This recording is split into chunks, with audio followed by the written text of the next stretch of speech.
take you to the broadcast of It's Time with Reverend Nathaniel W. Martin. Here's Reverend Martin. Thank you, Dr. Blackwell. Let me say Hotep Abaragani. Good morning, good afternoon, good evening, but certainly never good night and never ever goodbye, because I still hate goodbyes from childhood, but that's personal trauma. I am the Reverend Nathaniel Wayne Martin, the pastor of the New Life Institutional Baptist Church, and we are presently worshiping with our sister church at the 8916 South Main campus, and our sister church being the Christian Missionary,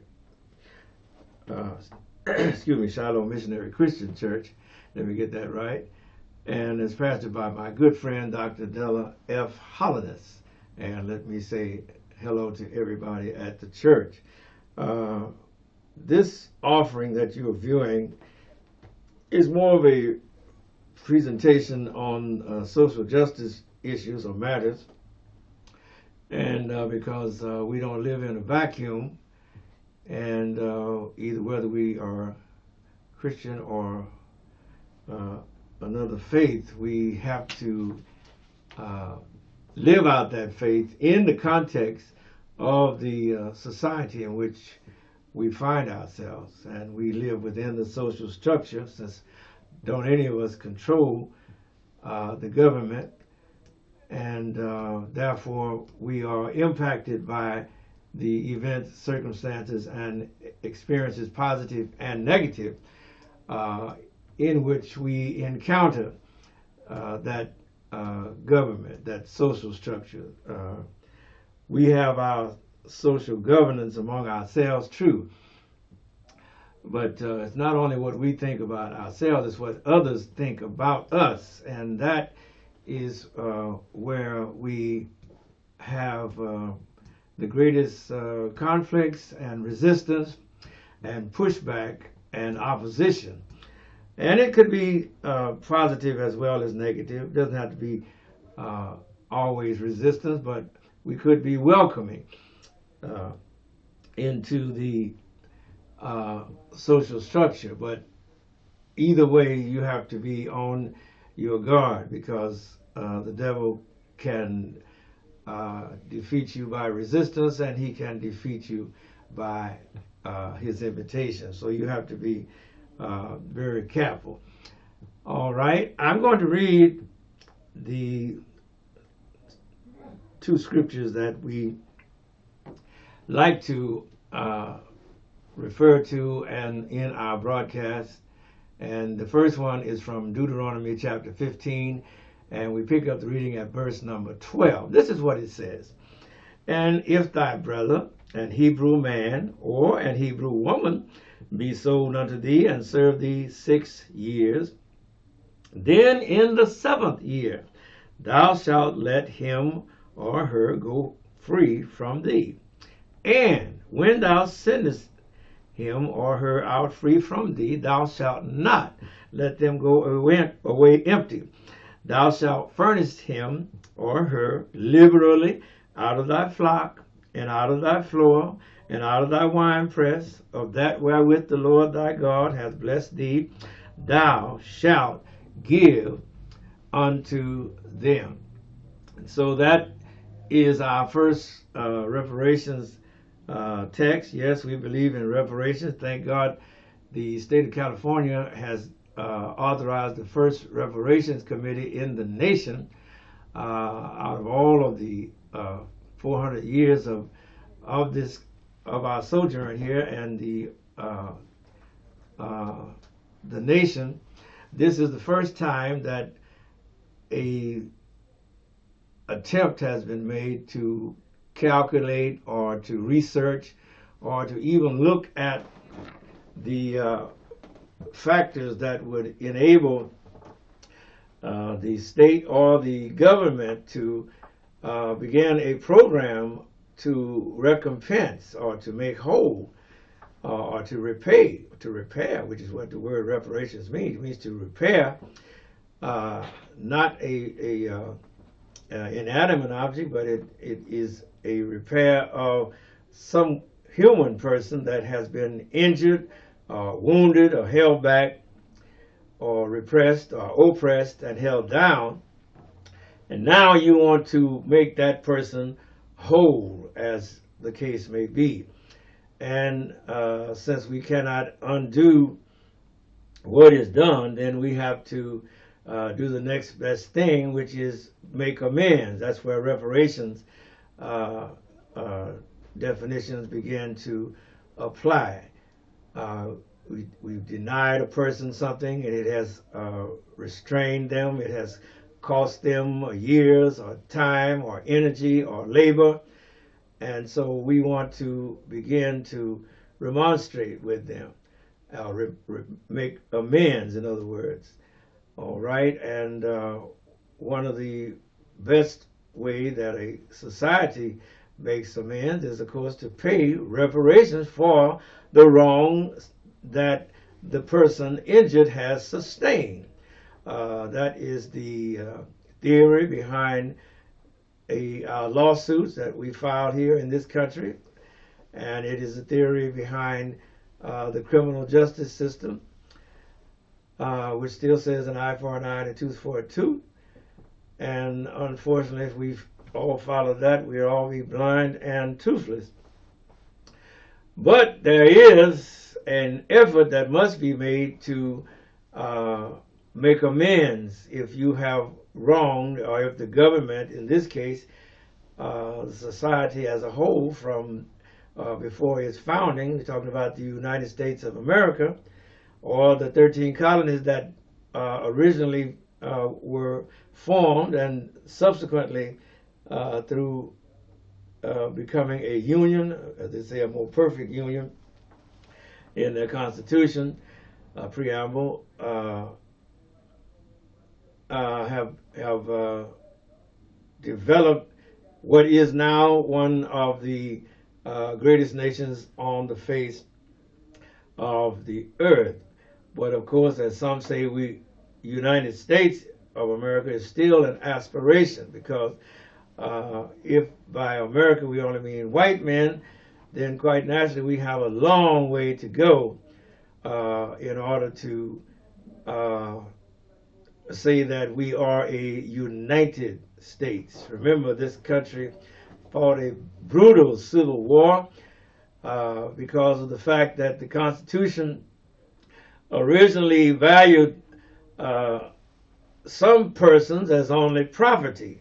Speaking of the people who were captured on the continent of Africa and transported here through the Middle Passage against their will, and was held and regarded by this union, so-called, as property. As a matter of fact, that was the definition in the Constitution: persons held to involuntary servitude or labor.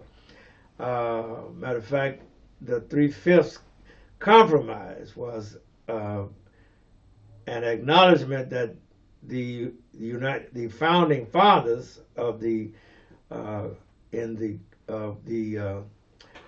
country, in their zeal to set up a more perfect union, or to establish a more perfect union, was certainly willing to regard the descendants or the citizens of Africa whom they had, refugees from Africa whom they had captured, not as persons, but as only 3/5. And so, and that 3/5 was only for purpose of representation of the southern states, which then seceded from the Union subsequently and fought a bitter civil war. And so, obviously, this nation has always struggled between the difference between its aspirations, which is what we would like to be, and its reality, which is what we are. And so those people, the formerly enslaved, were, by the end of the Civil War, elevated from being mere property to personhood, and that is where the fault lies at this present time, and we're still struggling to get the nations and society, the country, to recognize the people who are called black by the people who are so-called white, to recognize that we are all one people. Keep in mind that nature does not recognize race. Race does not occur in nature. Race is a social construct, and what you mean by a social construct is it didn't exist until some human person, some male or female, or in some cases both of them, said that we can divide the world up into races, and so we will have the Caucasoid, which would be the highest order, and then we will have the Africoid, which would be the lowest order, and that has formed or caused more mischief in the world and confusion because of people taking that literally and seriously and saying that nature recognizes race, which nature recognizes no such thing as race. There is no such thing as race occurring in nature. Matter of fact, the person credited with this development of category of race, he was not even a PhD, even though he called himself a PhD, Dr. Linnaeus. May he rest in hell. But he did not, he was not a PhD, and he did not have any type of an earned doctorate in any field. But yet the world was lured and seduced into acceptance of this perception of racial categories. And so the rest is history. My second scripture is in the book of Ephesians, and let me go there now before I forget. Ephesians chapter 6 and verse 11 and 12.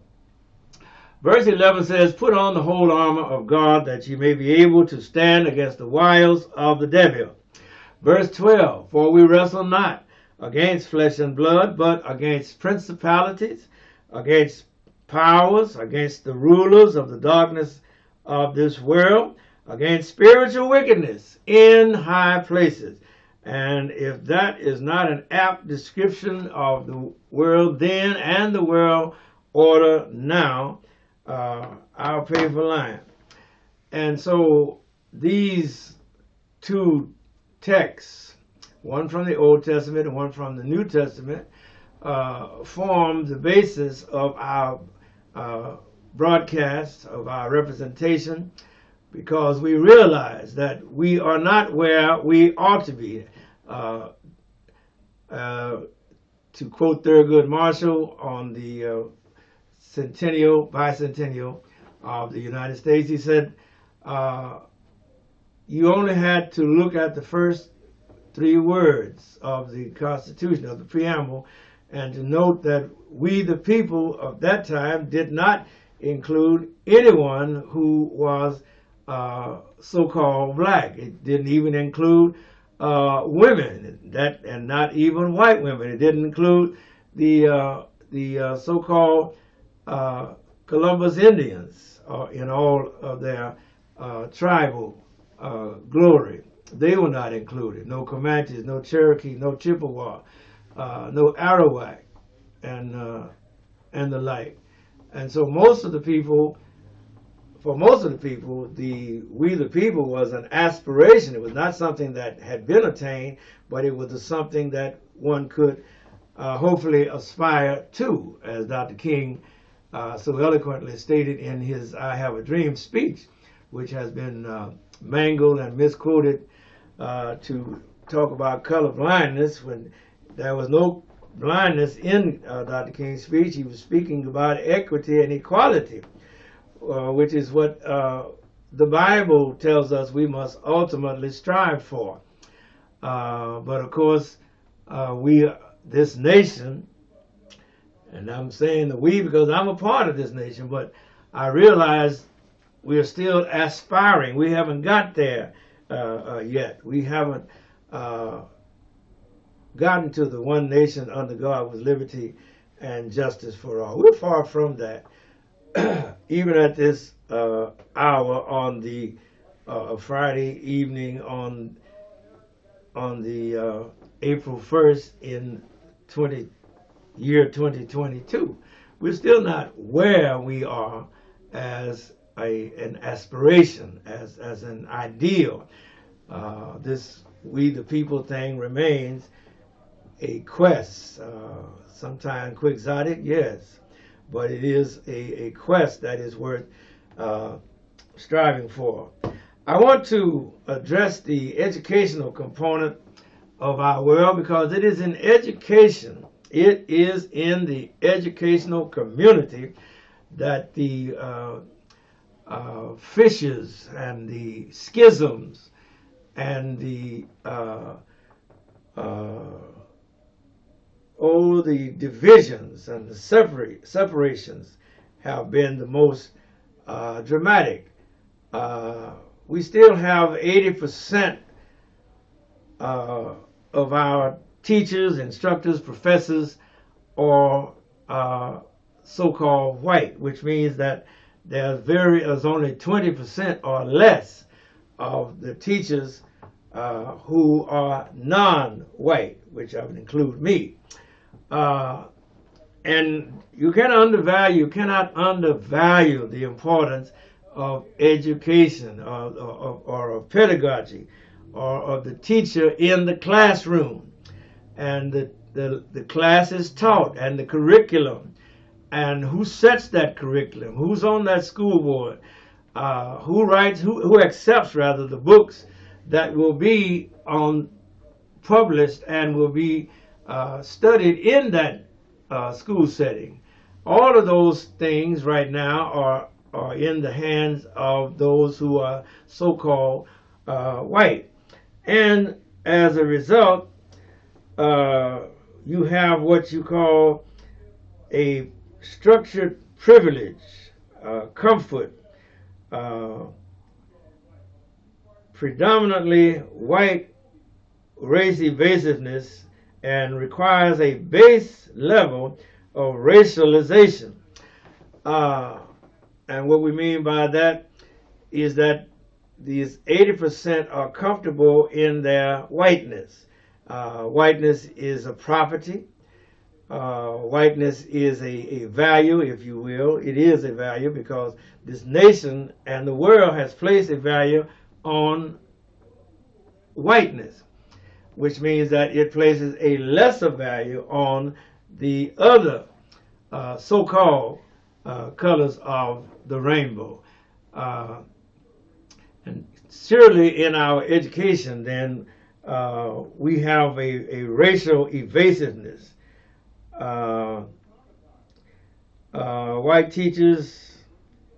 Educate white teachers on how whiteness operates, and expect and prepare to address racism in your teacher education. There is a new report out, and it's called Racism in Teacher Education. And remember, teachers have to be taught by somebody else before they go in the classroom. And so this report, the latest thing, 12 pages it is, says that teacher educators of color carry race work among race evasive colleagues. And what you mean by race evasive, that some people are like John Roberts, they say race, in order to stop discriminating, don't see race. Well, John Roberts is a liar because he has been one of the most activist judges on the Supreme Court in the history of this country. They thought Chief Justice Earl Warren was an activist. Look at the activism that is occurring on the current iteration of the Supreme Court, on the Roberts Court, if you will. And but I don't want to stray away from what I want to discuss about this educational. Because remember, the word educate means to lead somebody out, lead you out of ignorance into knowledge, into understanding, into wisdom, hopefully. And when we train our teachers have to be trained. But if they are being trained to maintain white supremacy or advocacy for the white ideal, then that is where the breakdown in education is most acute. In our current manifestation of education, we are taught about meritocracy, but yet this meritocracy never seems to extend or to be enjoyed, let's say, by the people who are not so-called white. This meritocracy only appears to be enjoyed by those who have the property in the social structure of being valued as white. And that means that they really don't have to merit anything by accomplishment. They can just get it by virtue of having the value, picking my words carefully, of being so-called white. All right. The authors of this paper, this research opinion and essay, had sent out a questionnaire to 142 teachers of color, black and white, black and other non-white people, what they call the people of color. And the question was, research question was, what patterns exist in the racialized experiences of racial justice oriented teacher educators of color across place and context? That was question number one. Now, question number two, how do these racialized experiences impact teacher educators of color? Notice how they try to avoid saying black. You know, it just doesn't taste well in their mouth. So they talk about teachers of color. Well, you got black teachers in there, so-called, who have been so-called by the system, and who are educators of the educators. Teachers have to be taught by somebody, and the black educators feel that they have been unnecessarily burdened with the requirement to supply the historical elements that the normal history books refuse to include. Not just Booker T. Washington or George Washington Carver and all of that ilk, but the actual real history of this United States of America. And so until there can be an acknowledgement of the true history of this country, how can we hope to avoid the pitfalls and run upon the interactions or interfaces that we're running upon now? Because with more history being uncovered and revealed, you cannot continue to teach the lies about the Alamo, so to speak. All right, 5 minutes. You cannot continue to teach the lies about the Alamo, and you cannot continue to conceal the fact that the reason Texas seceded from Mexico because Mexico had condemned slavery, and Texas was a slave state, and the country, Mexico, was moving away from slavery. It was, in other words, slavery was being prohibited. That is why Texas came to the United States, because the United States accepted slavery. Help me, somebody. But you can't, right now, that's not taught in the school books. It's not in, it certainly is not going to be in a Texas history school book, but it yet must be recognized and acknowledged that Mexico condemned slavery and was moving and had moved away from slavery. But the United States, on the other hand, was welcoming of slavery and was practicing the most bitter forms of slavery known to man, that chattel slavery, that sadistic, brutal, cruel, inhumane, and all the bitter declensions, the adjectives fail to adequately describe or adequately to explain the depths of depravity of that chattel slavery as it was practiced in the United States, and not only in the South, but remember the original 13 colonies were all slaveholders. All right, and they tried to clean up their act by shifting it south, yes, but they were the ones that were supplying the clothing and the chains and the manacles, and they were the ones that were buying the produce and the cotton and the tobacco from the slave states. So they were making a mint up north, even as they were condemning the institution, the peculiar institution of slavery down south.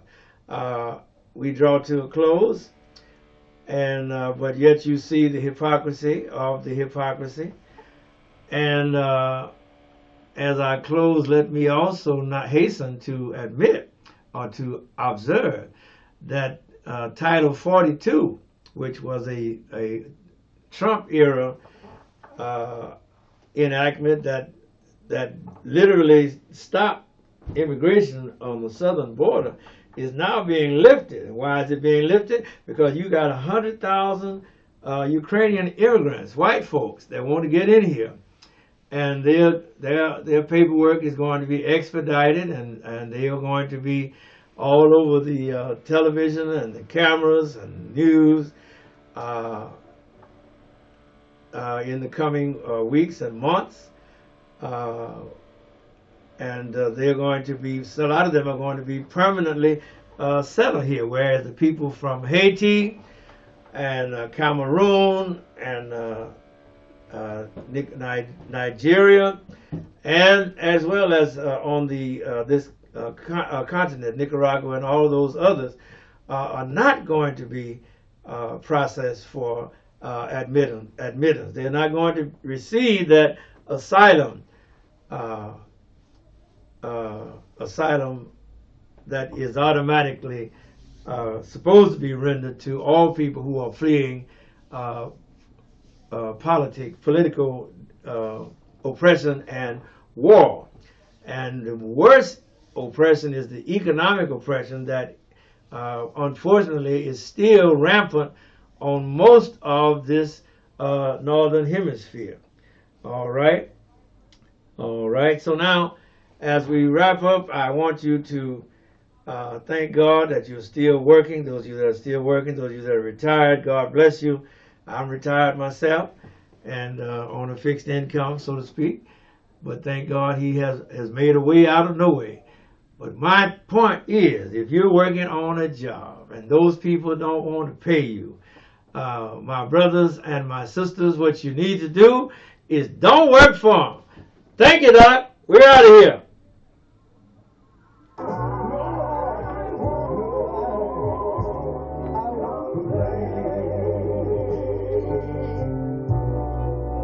Sometimes my clouds hang low.